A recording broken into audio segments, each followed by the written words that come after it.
I'm Katie Rogers, and this is the Inspire You channel. You know, lately the world's become a pretty negative place. People seem more interested in fighting with one another than working towards a solution. It can be difficult to find any good at all, much less anything to get inspired by. Well, here on the Inspire You channel, we're going to change that. We'll be profiling everyday people just like you who are doing their part to make the world and their communities a better place. Today we'll be talking to Elise Barker, a local attorney and an active member of dog rescue and animal rights communities. I hope after you hear her story that you become inspired.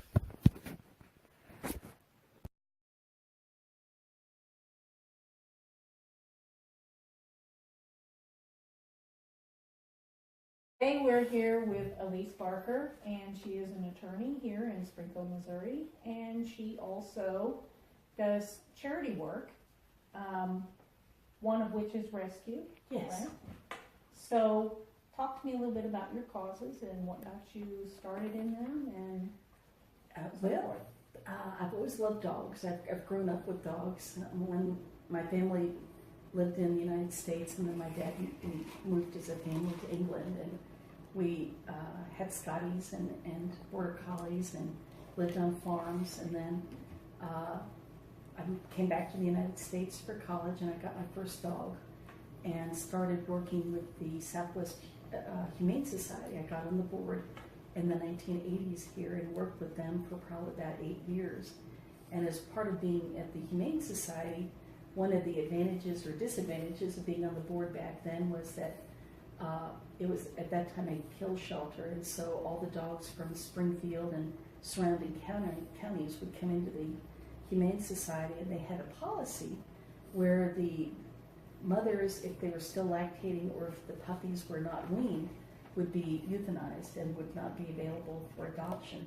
So part of the advantage or disadvantage of being on the board was that you knew which dogs were coming in that were not going to be put up or available for adoption because of the policies back then. And so I started kind of running a home for unwed mothers, and would take the moms and the puppies that were either still lactating or not weaned and raise them, and then when they were old enough to be adopted, bring them back to the Humane Society, and they would be put on the adoption floors.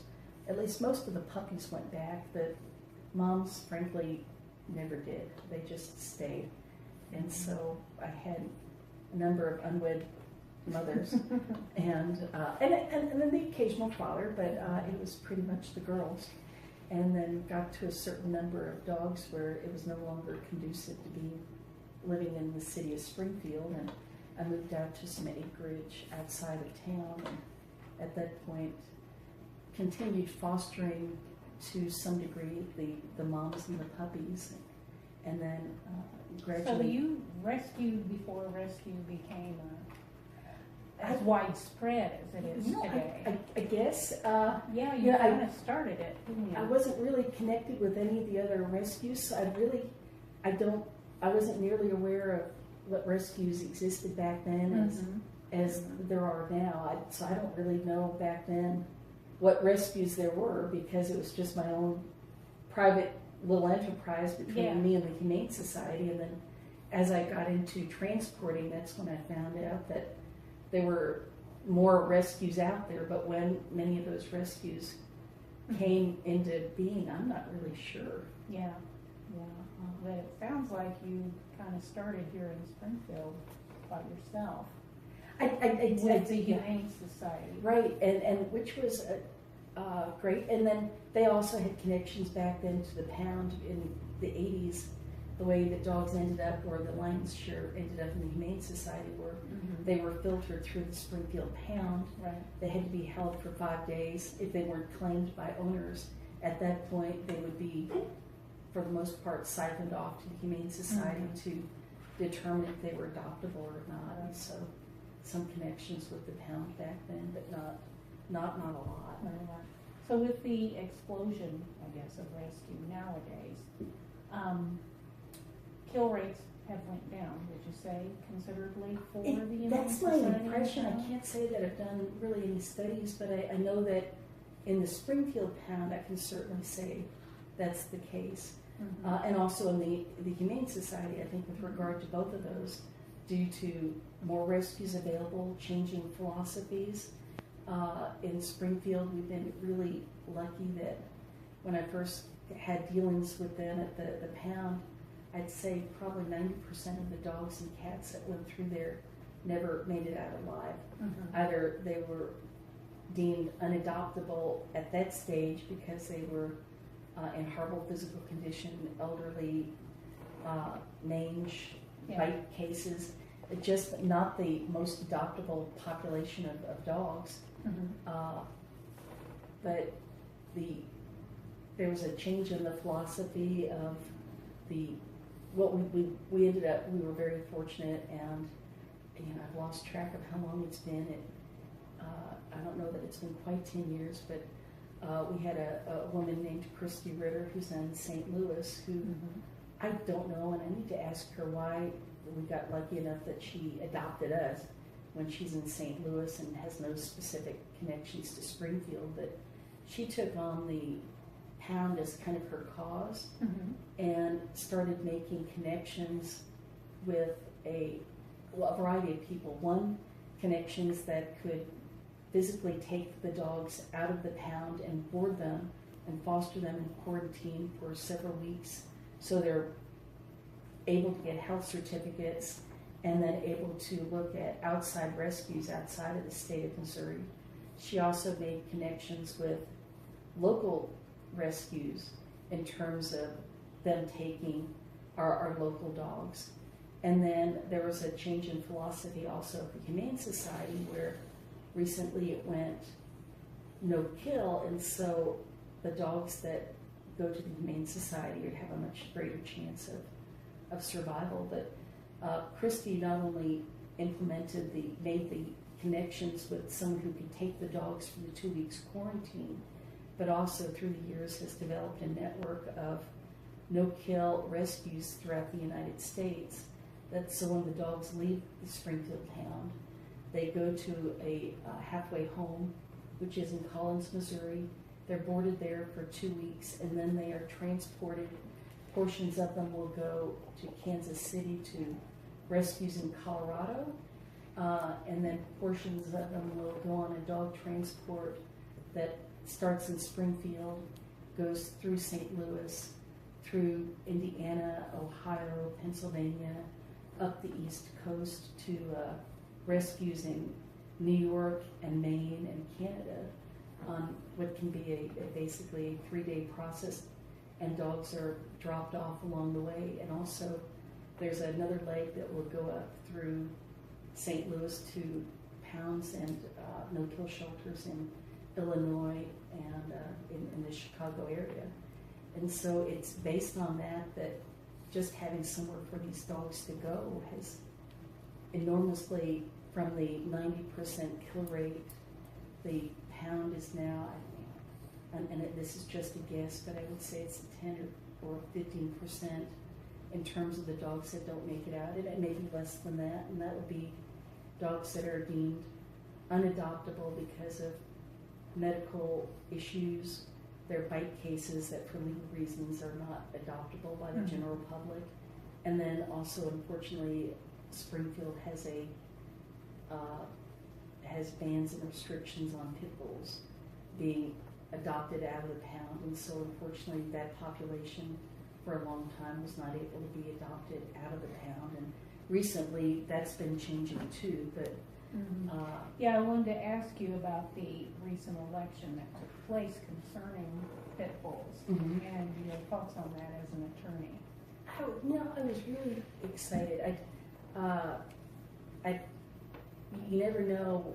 You hear, unfortunately, if there's ever a horror story involving a dog, it's almost always, recently it's been pit bulls. Yeah. In previous years, it was the German Shepherds or the bad dogs, or the Rottweilers or the terrible dogs. Yeah. Every decade there seems to be a bad dog that, for whatever reason, catches the public's attention as to dangerous dogs. Yeah. And in this decade, it's been the pit bulls. Yeah. And in Springfield, they several years ago enacted breed-specific legislation that if you were a pit bull or looked like a pit bull, then you had to have specific caging and neutering and all kinds of muzzles. Yeah. Just things that for Any average other dog person yeah. is just very financially restrictive. Mhm. And it was only the pit bull. It wasn't your pit bull's been found to be dangerous because it bit someone or it chased someone or it attacked someone's dog, just by virtue of the fact it was a pit bull. Mhm. And no other dog was subjected to these restrictions. And then recently we had it on the ballot as whether or not Mhm. not only should the dogs be restricted to kennels and muzzles, should they be restricted in the city of Springfield altogether? And I was so elated to see that passed. No one wants to be subject to a dog that's dangerous and bites someone or has attacked someone, but then a certain breed of dog shouldn't be restricted just because it's a breed of dog. Mhm. If you're going to have an ordinance, it needs to be specific that it's restricted because it's a dangerous dog, and there has to be criteria, not just because it's a breed, but because it's done something. it's to done deserve something. it. It's Yeah. attacked a person or an animal and It's proven to be Right. a danger. Yeah. And so I was very excited that we don't have a just carte blanche on pit bulls. I just don't think that's fair to any dogs. I've had Chihuahuas that are meaner than pit bulls. Uh-huh. The only time I've been bit by a dog in the last 20 years has been by a 6-pound Chihuahua. Mhm. And so you wonder, do we start that slippery slope? We ban pit bulls, and then we ban Rottweilers, and then we ban German Shepherds just because they're a breed of dog. And then do we look at what are the number 1, 2, and 3 biters in the United States? There go our Dachshunds, our Chihuahuas, and our Jack Russells. Yeah. And where does it stop? If you Mhm. just restrict on a breed instead of on actual behavior, that's just not fair. Right. And so I was glad that people seemed to Voted be against that. felt the same way. Yeah. That was nice to see. It was very refreshing because I didn't know which way that vote would go. I'm glad it went the way it went. I am too. I know some very nice pit bulls. Okay, so another question I had for you, in rescue, and I know you've been in rescue for many years, what are some of your most memorable cases in rescue? Wow. Yeah, there's been so many, I'm sure.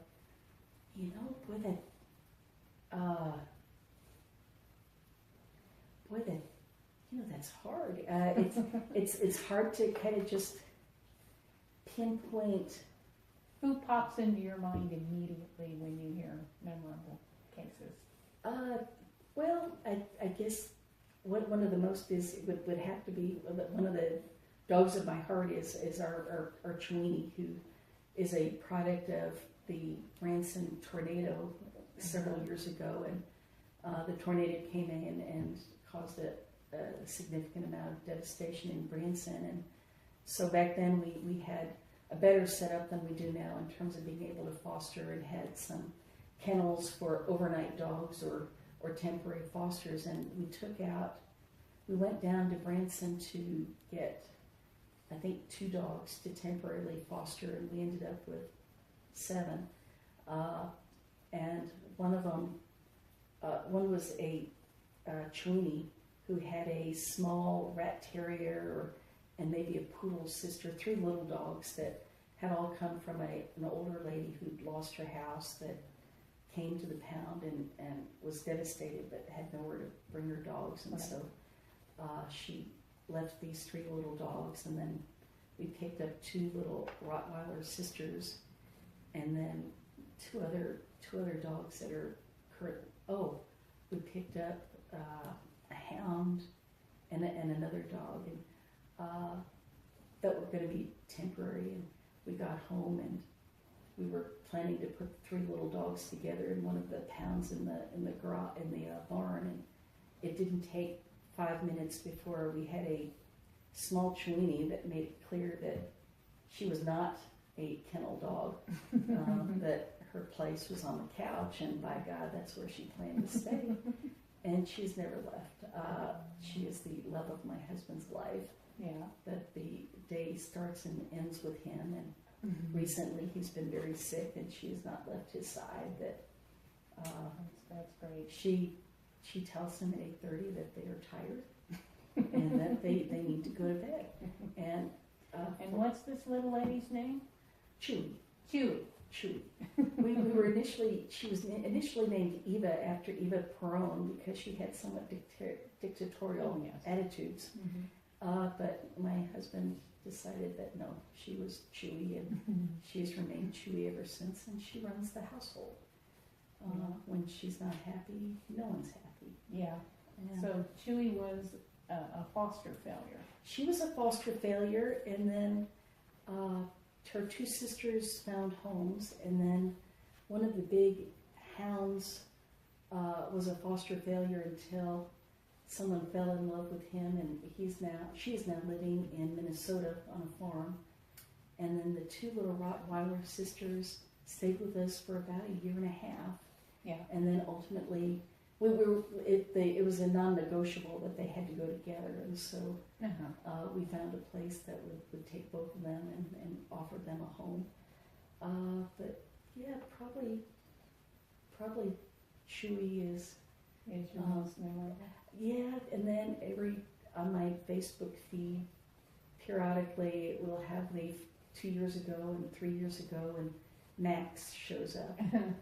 And Max is a little Chihuahua mix, and of all the fosters I wished I'd failed on, I wish Max had stayed with us, because every time I see his face, and knowing that he went to a wonderful rescue in Illinois that found him a very loving home, I see Max and tell myself, 12 dogs really isn't that many. We had room on the couch for Max, and so I guess that's my regret, but he was a great little guy. Yeah, I found in rescue, I've had my share of foster failures. Currently have 2 in my house right now. Your pack tends to grow more than you wanted it to. I live on acreage myself, Which and is I helpful. have 9 dogs. Right, which is a But nice do you phone find number. that's true in rescue? When you foster, you tend to have some foster failures, and your pack gets a little bigger than you anticipated? Absolutely. The hardest jump in all my dogs was going from 2 to 3, because at 2 you can walk one with each hand. Right. At 3 you find that third leash, you're always tripping over it. They're weaving in between the other 2, and it just gets to be an incredible headache. Either you end up having to do a second walk for the third dog, or you end up just not walking at all and getting and moving like I did and just getting a bigger yard. Right. So you just don't have to. And then when your yard increases, then you have more room for more dogs. More. And the reality too is that once you hit a certain number of dogs, and people decide that you're that weird dog lady, then you get the calls from everybody on a daily basis. Well, I've decided to give you my dog because I'm moving. I have a baby. I'm allergic to it, even though I've had it 8 years. And they act like they're doing you this huge favor. And you tell them, well, no, I've got 12 already, but thanks, I don't really need another dog. And then they want to guilt trip you that, well, but you've got 12, what's one more? Well, one more would actually be 13. And that 13 typically comes with no vetting, and it bites, and it hates children, and then suddenly that 12, that 13 goes to 14, and there's an optimum number, and for us it would be 12. So I wanted to get into, I hear this a lot in rescue, people who work in it as you do.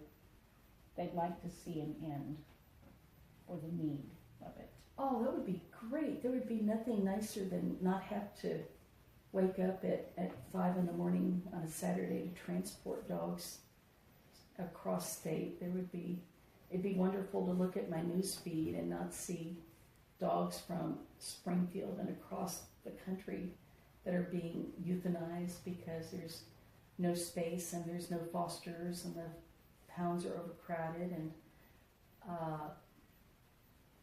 that would be great. There'd be nothing nicer than being unneeded. What do you think people can do to help bring this to a reality? Oh, the obvious thing would be to spay and neuter. I mean, the people who have that idea that they want to have puppies so their children can experience the miracle of birth need to be the same ones that are going to these high-killed shelters and letting their kids experience the miracle of death. When that lab had 12 puppies and they find homes for 2 of them, and then they're on the Walmart lot giving away puppies to these random people that are just taking dogs for who knows what purpose. Some of them may be perfectly legit, but others, unfortunately, those cute puppies, they go to puppy fighting rings. Mm-hmm. They end up in chains in the backyard. They end up being starved. It's a spontaneous, not purchase, but an acquisition that in 2 or 3 months they realize that 10-pound puppy is now a 90-pound dog that their apartment lease doesn't allow for. And it's like, well, are you thinking this through? And so spaying and neutering would be huge. I mean, it's not like we've got a shortage of dogs. Right. And, I disagree with some people that feel adamantly opposed to breeding dogs. I grew up with Scotties. I grew up with Border Collies. I grew up with Bulldogs. And, I think there's a place for responsible breeders. Exactly. But those aren't the breeders that are breeding them every 2 months and then they go to puppy mills and they have hundreds of dogs on their property that are not being taken care of. You feel there's a distinct difference between responsible breeders and puppy mills? Absolutely. Yeah. Having grown up with purebred dogs, there's certain dogs. I love Scotties. And, there's breeds and characteristics that you want. There's Border Collies that people have for a specific purpose, for sheep and herding, that those are instincts that are bred into a dog and they're used for a purpose.